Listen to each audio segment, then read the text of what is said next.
अभी तक अगर आपने चैनल को सब्सक्राइब नहीं किया है तो जल्दी से वो सब्सक्राइब का बटन दबाइए, बेल नोटिफिकेशन को क्लिक करिए, क्योंकि ऐसे ही इंटरेस्टिंग वीडियोस आपको इस चैनल पे लगातार बेसिस पे मिलती रहेंगी। मैं everyone, welcome back to the channel. दोस्तों, इस वीडियो में मैं आपको रॉ और स्मैकडाउन दोनों का रिव्यू देने वाला हूँ। उस रॉ का जो कि पिछला हुआ था और ये स्मैकडाउन अभी लेटेस्ट एपिसोड आया है। ये वीडियो थोड़ी सी लंबी हो सकती है, लेकिन आपको मज़ा बहुत आएगी, जानने को बहुत कुछ मिलेगा। पूरा रिव्यू हम करेंगे तो एंड तक वीडियो ज़रूर देखिएगा।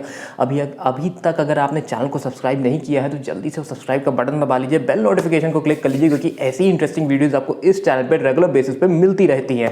तो दोस्तों, शुरुआत करते हैं रॉ से। जो हमारे कोडी रूड्स हैं, रॉयल रंबल के विनर रहे, तो वो आते हैं और स्टेज में पूरा बातचीत करते हैं कि मैं कैसे करूँगा। उतनी देर में पॉल हेमन आते हैं, उन दोनों के बीच में कुछ पर्सनल बातें होती हैं डस्टी रूड्स को लेकर, जो कि कोडी रूड्स के फादर होते हैं। तो दोनों में एक अच्छी बातचीत हो रही होती है, लेकिन तभी पॉल हेमन कुछ ऐसी पर्सनल बात कोडी रूड्स से कर देते हैं, जिसके बाद कोडी रूड्स का चेहरा और इंटेंसिटी एकदम हाई हो जाती है। वो ये कहते हैं कि रोमन रेंस को तुम्हारे फादर ज़्यादा पसंद करते हैं तुमसे। इसके बाद कोडी रूड्स एकदम हाई एनर्जी आ जाते हैं, उनको पकड़ते हैं और कहते हैं आना, मैं मिलूंगा, रेसलमेनिया में तुमको हराऊंगा, जो कि काफ़ी इंटेंस एक मोमेंट था। कोडी रूड्स की जो परफॉर्मेंस है, जो उनकी पॉपुलैरिटी है, वो इस समय पीक पे है।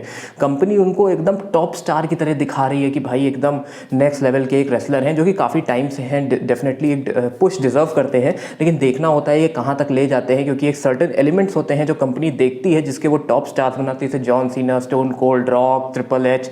तो कुछ ना कुछ आपके अंदर होना चाहिए। लेकिन मुझे कोडी रूड्स की परफॉर्मेंस काफ़ी अच्छी लगती है, काफ़ी इंटेंस लगती है, क्योंकि जो अमेरिकन ड्रीम डस्टी रूड्स हैं वो उनके फादर हैं। तो उससे भी लिंक करके अगर हम देखते हैं तो उनका एक बहुत ही स्ट्रॉन्ग कैरेक्टर आता है।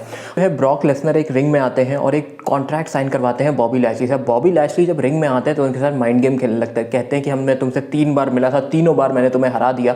उसके बाद कॉन्ट्रैक्ट तो साइन नहीं होता है, लेकिन ब्रॉक लेसनर बॉबी लैशली को उठा के 2 बार F5 दे देते हैं। और वो आजकल ब्रॉक लेसनर फैन फेवरेट हैं, लोगों उनको काफ़ी चेयर करते हैं। तो ये कैरेक्टर्स रेसलर में चलते रहते हैं। कभी कोई रेसलर एक विलन के टाइप का रोल होता है, कभी उसको फैंस बहुत पसंद करते हैं। तो ये कंपनी रोल स्विच करती रहती है अकॉर्डिंग टू नीड्स, कैसे होता है। उसके बाद जो हमारा मेन इवेंट था रॉ का, जिसमें कि स्टील केज मैच था बेली और बेकी लिंच के बीच में। सब कुछ बढ़िया चल रहा था, जैसे कि हमने सोचा था। जो बेली के साथ 2 रेसलर्स और होते हैं वो कुछ ना कुछ रोल प्ले करेंगे, और ऐसा ही हुआ। उन लोगों ने मैच में इन्वॉल्व होना शुरू किया, बेकी लिंच को मारना शुरू कर दिया। लेकिन उतनी ही देर में गेस व्हाट, कौन आता है? एक म्यूज़िक बजती है और आती है लीटा। जी हाँ, one of the best women wrestler, one of the most favourite and popular women wrestlers आते हैं, और वो बेली के साथ के जो 2 रेसलर होते हैं उनको मारने लग जाते हैं। उतनी देर में बेकी लिंच जीत जाती हैं। पूरा एक सेगमेंट, मतलब एकदम रॉ जो एंड हुआ एकदम हाइप पे, कि लीटा का आना अपने आप में फैंस के लिए एकदम इरप्शन था। बहुत ही एपिक रिएक्शन था। अगर आप एपिसोड देख पाइएगा तो ज़रूर देखिएगा, आपको बहुत मज़ा आएगी।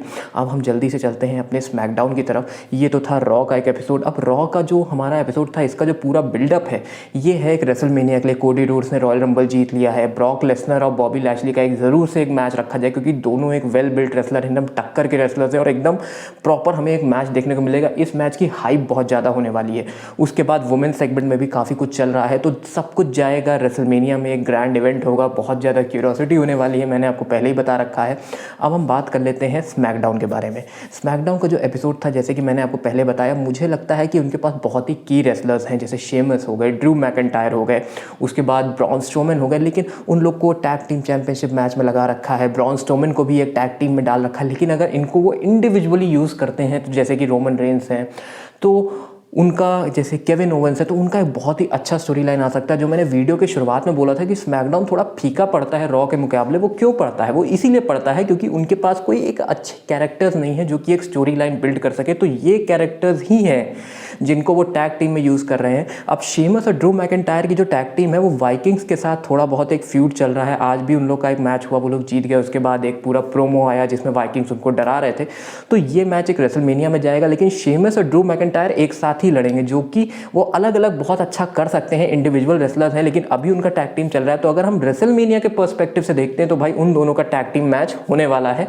मुझे लगता है वाइकिंग्स के साथ, नहीं तो एलिमिनेशन चेंबर में। लेकिन ये सब एक हाइप है, क्योंकि हाइप से ही जो है कंपनी का प्रॉफिट होता है। उसके बाद हमारे ब्रॉन स्ट्रोमन और रिकीशे, और सबसे इंटरेस्टिंग पार्ट, स्मैकडाउन में बहुत कुछ हुआ, मैं आपको बहुत कुछ बताने वाला हूँ। ब्लड लाइन में एक फ्यूड पड़ रही है। पॉल हेमन आते हैं, कुछ बातें करते हैं कि ऐसा हो गया वैसा हो गया। उतनी देर में सैमी ज़ेन आते हैं।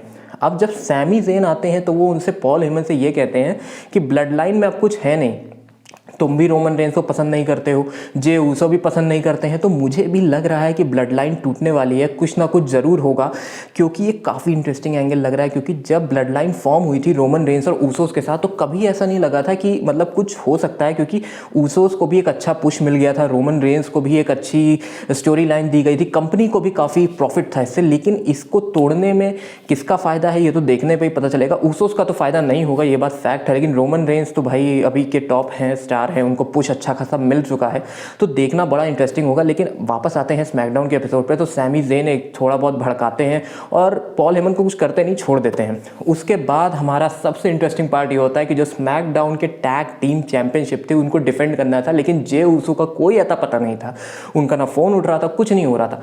अब जिमी ऊसो तो आ जाते हैं रिंग में, लेकिन तभी जे ऊसो क्राउड में से चल के आते हैं और मैच होता है और वो जीत भी जाते हैं। इसके बाद आता है सबसे फ़नी सेगमेंट, ध्यान से सुनिएगा, एक एक चीज़ बताऊंगा। जैसे ही वो लोग मैच ख़त्म करके आ रहे होते हैं तो वो आपस में बात कर रहे होते हैं कि तुम क्यों नहीं फ़ोन उठा रहे हो, तुम अंदर हो ब्लड लाइन के कि नहीं, जे ऊसो से पूछ रहे थे, जिमी ऊसो। उतनी देर में पॉल हेमन सुन रहा था।